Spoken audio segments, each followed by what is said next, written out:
విస్తృత స్థాయిలో ప్రచారం చేశారు.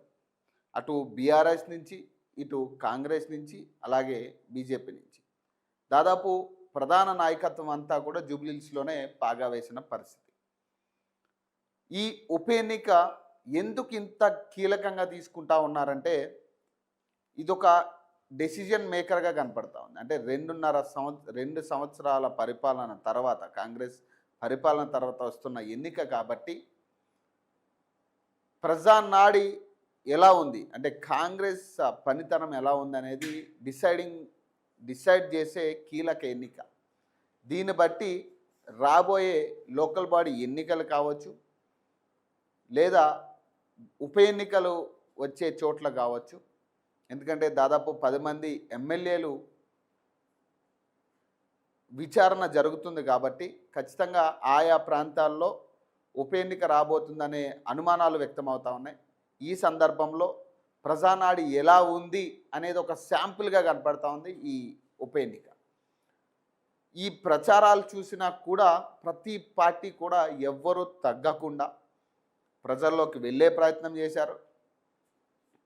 వారి హామీలు ఇవ్వడానికి ప్రయత్నించారు.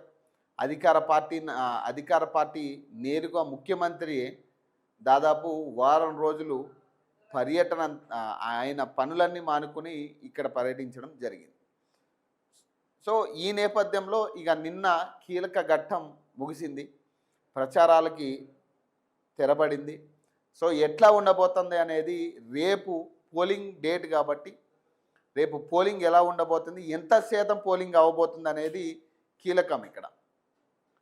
సో ప్రజలు ఎవరికి పట్టం కడతారనేది కొంత అంచనా రేపు ఎగ్జిట్ పోల్స్ కూడా వచ్చే ఛాన్స్ ఉంటుంది.